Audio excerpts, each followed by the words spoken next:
నమస్తే తెలుగు వన్ న్యూస్కి స్వాగతం. ఒకసారి రాజేష్ గారు ప్రముఖ రాజకీయ సామాజిక విశ్లేషకులు ఉన్నారు మనతో. నమస్కారం రాజేష్ గారు. విజయసాయిరెడ్డి షర్మిల భేటీ రాయబారమా తిరుగుబాట? నిజంగానే ఒకవేళ జగన్మోహన్ రెడ్డి గారి పక్షాన రాయబారం వహించడానికి శర్మ గారిని అప్రోచ్ అయ్యి ఉన్నట్టయితే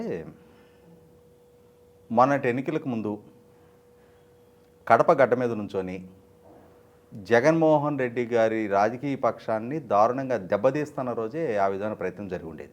అంటే ఇప్పుడు జరగలేదు అని అనుకోవాలా? జరిగే ఉంటుంది అంటే నేను అనేది విజయసాయిరెడ్డి ప్రయత్నం గురించి మాట్లాడుతున్నా. ఎందుకంటే అతను ఆ రోజు ఆ పార్టీ పార్లమెంటరీ పార్టీ నాయకుడిగా ఉన్నాడు, పార్టీ ప్రధాన కార్యదర్శి హోదాలో కొనసాగుతూ ఉన్నాడు, తాను స్వయంగా పోటీ చేస్తున్న అభ్యర్థి. ఆ సందర్భంలో వైవి సుబ్బారెడ్డి గారి వైపు నుంచో సజ్జల రామకృష్ణారెడ్డి గారి వైపు నుంచో కొంత ప్రయత్నం జరిగినట్టుగా విన్నాం మనం. కుటుంబంలో ఉన్న బంధువులు కొంతమంది విజయలక్ష్మి గారి ద్వారా ప్రయత్నం చేసినట్టుగా విన్నాం. స్వయాన వైఎస్ అవినాష్ రెడ్డి కూడా విజయలక్ష్మి గారితో కలిసిన సందర్భం కూడా చూసాం మనం. అయితే విజయలక్ష్మి గారితో ఈ విధమైన ప్రయత్నాలు చేస్తున్న సందర్భంలో కూడా షర్మిల గారు కానీ డాక్టర్ సునీత గారు కానీ వాయిస్లో ఎక్కడ రాజీ ధోరణి కనపడాల. ఎన్నికలకు ముందు ఎన్నికల తర్వాత కూడా కాంగ్రెస్ పార్టీ పిసిసి అధ్యక్షురాలుగా షర్మిల గారు జగన్మోహన్ రెడ్డి గారి పట్ల అదే విధమైన రాజకీయ విధానాన్ని కొనసాగిస్తూ వస్తున్నారు తప్ప ఎక్కడ ఏ స్థాయిలో కూడా రాజీపూర్వకమైన వైఖరి షర్మిల గారి వైపు నుంచి అయితే కనపడాల. అదే సందర్భంలో సాక్షాత్తు జగన్మోహన్ రెడ్డి గారు కూడా ఎన్నికల బహిరంగ సభలో కూడా షర్మిల గారు కట్టుకున్న చీర రంగు గురించి కూడా ప్రస్తావిస్తూ తన పార్టీ సోషల్ మీడియా ద్వారా అత్యంత జుగుసాకరైన వ్యక్తిత్వానికి పాల్పడ్డ తీరు కూడా మనందరం చూస్తున్నాం. ఇటువంటి పరిస్థితుల్లో ఇప్పుడు కొత్తగా విజయసాయిరెడ్డి ద్వారా రాజీ ప్రతిపాదన పంపించే అవసరం జగన్మోహన్ రెడ్డి గారికి ఉందని నేను అనుకోవట్లా. అలాగే విజయసాయిరెడ్డి వచ్చి ఒక రాజీ ప్రతిపాదన షర్మిల గారి దగ్గర ప్రస్తావించే వెసులుబాటు కూడా విజయసాయిరెడ్డి గారికి ఉందని నేను అనుకోవట్లా. ఎందుకంటే ఇదే వెసులుబాటు లేకపోవటం ఏంటి అంటే ఇదే విజయసాయిరెడ్డి గతంలో అన్నా చెల్లెళ్ళ మధ్య పూర్తి స్థాయిలో వివాదం చెలరేగుతున్న సందర్భంగా షర్మిల గారి ప్రతిపాదనని తిరస్కరిస్తూ జగన్మోహన్ రెడ్డి గారి వర్షనే సహేతుకమైంది, వాళ్ళ కుటుంబంలో రాజశేఖర రెడ్డి గారి హయాంలో షర్మిల గారికి సమాన భాగం ఆస్తి ఇవ్వాలనే ప్రతిపాదన ఎప్పుడు రాలేదు అని చెప్పడం జరిగింది గతంలో. కరెక్ట్. అంటే ఆ రోజు ఆ కుటుంబ ఆడిటర్గా ఆ కుటుంబానికి సంబంధించిన ఆస్తిపాస్తుల వివరాలు మంచి చెడ్డలన్నీ తెలిసిన వ్యక్తిగా నేను చెప్తున్నానని చెప్పడం జరిగింది. అయితే ఇక్కడ ఈ మధ్యకాలంలో మనకి అందుతున్న సమాచారం ఏంటి అంటే ఎంత లాయల్టీ ప్రదర్శించే ప్రయత్నం చేసినా విజయసాయిరెడ్డి తాను కూడా ఒక షర్మిల గారికో ఒక డాక్టర్ సునీత గారికో ఒక విజయలక్ష్మి గారికో ఎటువంటి అనుభవం జగన్మోహన్ రెడ్డి గారి వైపు నుంచి ఎదురైందో అటువంటి అనుభవమే తనకు కూడా ఎదురైంది అని చెప్పని కొంచెం విస్తృతంగా చాలామందిలో ఉంది.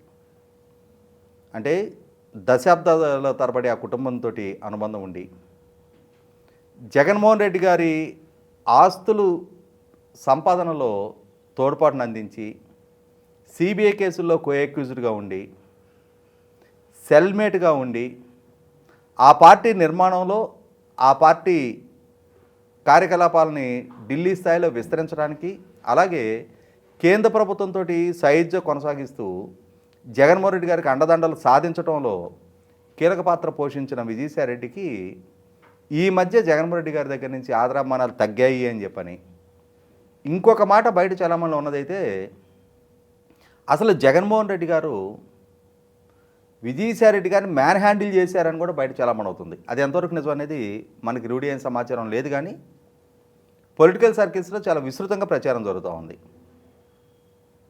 జగన్మోహన్ రెడ్డి గారు స్వయాన విజయసాయిరెడ్డి గారి మీద 1-2 సార్లు మ్యాన్ హ్యాండిల్ చేశారు అని చెప్పని, అవమానించారు అని చెప్పని, ఈ అవమాన భారం తట్టుకోలేకే విజయసాయిరెడ్డి గారు కూడా సమయం సందర్భం కోసం వేచి చూసి ఇవాళ జగన్మోహన్ రెడ్డి గారితో విభేదించి బయటికి వెళ్ళాను అని అంటే జగన్మోహన్ రెడ్డి గారితో శత్రుత్వం ఎంత ఖరీదుగా ఉంటుందనేది తెలుసు కాబట్టి, ఎంత క్రూయల్గా ఉంటుందనేది కూడా అనుభవం ఉంది కాబట్టి ఆ విధమైన ప్రకటన చేయడానికి సాహసించగా రాజకీయాల నుంచి విరామం ప్రకటించుకుంటున్నాను అని చెప్పని ప్రకటించారు తప్ప, ఒక రకంగా ఇప్పటి వరకు నా బలగంగా నేను పనిచేసిన దాన్ని, నా లాయల్టీని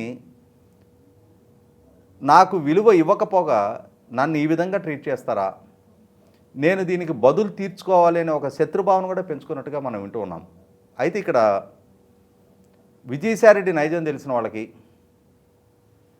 ఆ కుటుంబంతో అతనికున్న అనుబంధం తెలిసిన వాళ్ళకి, ఆ కుటుంబ ప్రతి గుట్టుమట్లన్నీ ఎరుగున్న విజయసాయిరెడ్డితోటి అంతటి శత్రుత్వం జగన్మోహన్ రెడ్డి గారు తెచ్చుకోవడానికి ఆస్కారం ఉందా?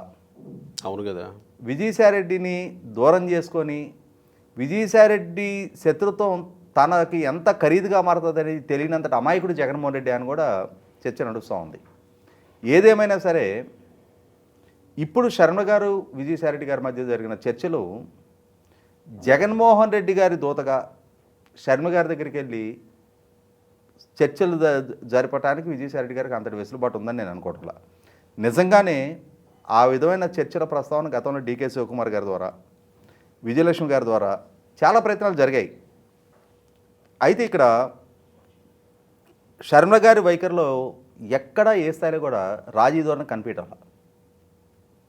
అందులో ఇవాళ జగన్మోహన్ రెడ్డి గారికి అధికారం దూరమైంది.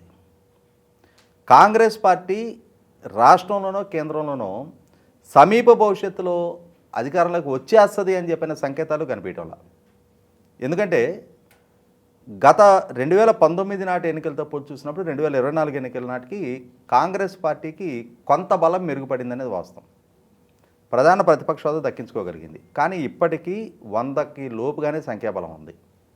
అదే సందర్భంలో కాంగ్రెస్ మిత్రపక్షాలతో కూడిన ఇండియా కూటమిలో రోజుకొక పార్టీతోటి విభేదాలు తలెత్తా ఉన్నాయి. రోజుకొక పార్టీ కాంగ్రెస్ పార్టీ మీద విమర్శలు ఎక్కువ పెడతా ఉంది. ఇటువంటి పరిస్థితుల్లో కాంగ్రెస్తో కూడిన ఇండియా కూటమి జాతీయ స్థాయిలో కూడా ప్రస్తుతం ఉన్న ఎన్డీఏ కూటమిని సవాల్ చేసి రాబోయే 2029 ఎన్నికల నాటికి అధికారంలోకి వస్తుంది అన్న బలమైన సంకేతాలు లేని నేపథ్యంలో శర్మ గారి ద్వారా కాంగ్రెస్ పార్టీకి చేరువవ్వాలని చెప్పని జగన్మోహన్ రెడ్డి గారు ప్రయత్నం చేస్తారని కూడా అనుకోవడానికి ఆస్కారం లేదు. ఎందుకంటే ఇక్కడ గమనించుకోవాల్సింది, ఎన్డీఏ కూటమి ప్రభుత్వం 10 బాధ్యతలు చేపట్టి కేవలం 8వ నెల గడుస్తూ ఉంది. ఇంకొక 4 సంవత్సరాలు 4 నెలలు ఎన్డీఏ కూటమి అధికారంలో ఉంటుంది. జగన్మోహన్ రెడ్డి గారికి ఉన్న సెన్సిటివిటీ దృష్ట్యా ఇప్పటికిప్పుడు తను ఇండియా కూటమికి సన్నిహితంగా రాజకీయ విధానాన్ని ఎంచుకుంటే ఎన్డీఏ కూటమి నుంచి ముఖ్యంగా కేంద్ర ప్రభుత్వంలో ఉన్న పెద్దలు నరేంద్ర మోడీ గారితో, అమిత్ షా గారితో ఒక ప్రచ్ఛన్న రాజకీయ పోరాటానికి తెరలేపినట్టు అవుతుంది.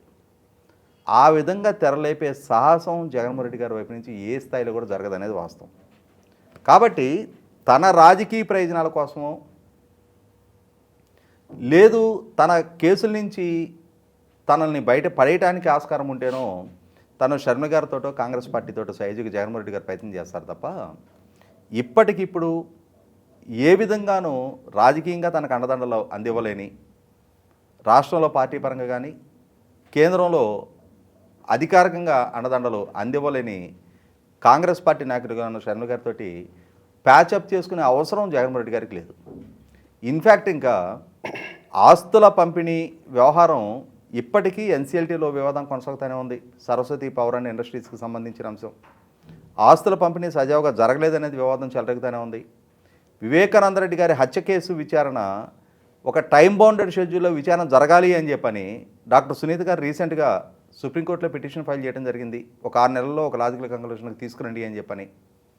ఇప్పటికీ ఇంకా జగన్మోహన్ రెడ్డి గారి ప్రమేయాన్ని నిర్ధారించే దిశగా విచారణ జరగాలి అని డాక్టర్ సునీత గారు డిమాండ్ చేస్తూ ఉన్నారు. ఇటువంటి పరిస్థితుల్లో షర్మిల గారితోటో డాక్టర్ సునీత గారితోటో ఇంకొకరితోటో రాజీ చర్చలు జరపడానికి విజయసాయిరెడ్డి ద్వారా ప్రయత్నం చేసే అవకాశం లేదు. అయితే ఇక్కడ నేను ఇందాక చెప్పినట్టుగానే అటు షర్మిల గారికి ఇటు విజయసాయిరెడ్డికి కూడా అంటే బయట స్పెక్యులేషన్ ఉన్న ప్రకారం జగన్మోహన్ రెడ్డి గారి పట్ల శత్రుభావన ఉంది. ఇవాళ శత్రువు మిత్రుడు అన్నట్టుగా మన ఇరువురం కలిసి నా దగ్గర ఉన్న రహస్యాలన్నీ కూడా మీకు రివీల్ చేస్తా, జగన్మోహన్ రెడ్డి గారి మీద నా యుద్ధం ప్రకటిద్దామని చెప్పి అనే ప్రయత్నం దిశగానే ఆ చర్చలు జరిగినట్టుగా కూడా మనం భావించవచ్చు. సో రాజకీయంగా అనడానికి ఏమాత్రం స్కోప్ లేదు. ఎందుకంటే మీరు చెప్పిన పాయింట్లలో నుంచే కాంగ్రెస్ పార్టీ వైపు వెళ్ళడానికి, ఈవెన్ కాంగ్రెస్ పార్టీ వీళ్ళని రక్షించే పరిస్థితుల్లో కూడా లేదు ఇప్పుడు మీరు చెప్పిన దీంట్లో. ఒకవేళ ఒక మాట, ఒకవేళ ఒక 3-4 సంవత్సరాలు కాలం గడిచి ఎన్డీఏ రాబోయే ఎన్నికల్లో నెగ్గే ఆస్కారం లేదు, ఇండియా కూటమి తప్పనిసరిగా అధికారంలోకి వచ్చే పరిస్థితులు కనిపిస్తున్నాయి అనుకున్న రోజున ఆ రోజు ఆ కూటమి పంచన చేరే ప్రయత్నం జరగవచ్చేమో, కానీ అధికారం దక్కి ఎన్డీఏ కూటమికి కొద్ది మాసాలే గడిచి ఇంకొక 4 సంవత్సరాల పైగా ఈ ప్రభుత్వం కొనసాగాల్సిన సందర్భంలో ఈ ప్రభుత్వంతో శత్రుభావన పెంచుకొని ప్రతిపక్షం ఆ కూటమి పంచన చేరే ధైర్యం, సాహసం జగన్మోహన్ రెడ్డి గారి వైపు నుంచి జరగదు. అంటే ఇప్పుడు విజయసాయి రెడ్డి వైపు నుంచి కూడా బాణాలు జగన్మోహన్ రెడ్డి వైపుకి ఎక్కువ పెట్టే అవకాశం ఉంది అనుకోవచ్చా? అంటే ప్రత్యక్షంగా విజయసాయి రెడ్డి యుద్ధం ప్రకటించకపోయినా తన దగ్గర ఉన్న రహస్యాన్ని శత్రుకూటమికి రిలీజ్ చేస్తే చాలు కదా. కాబట్టి నేను ఇందాక చెప్పాను, గతంలో కూడా చెప్పాను, నేను మాయల పకీర్ ప్రాణం చిలక చేతిలో ఉన్నట్టుగా, చిలకలో ఉన్నట్టుగా జగన్మోహన్ రెడ్డి గారికి సంబంధించిన ప్రతి రహస్యం విజయసాయి రెడ్డి దగ్గర ఉన్నాయి. కరెక్టే.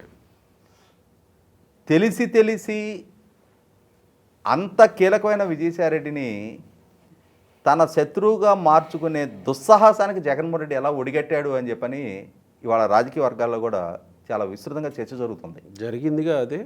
మూర్ఖత్వానికి పరాకాష్ట. మూర్ఖుడు రాజు కంటే బలవంతుడు కదా, మూర్ఖుడే రాజు అయినప్పుడు. రైట్. సో మున్ముందు చూడొచ్చు చాలా. Right sir, thank you.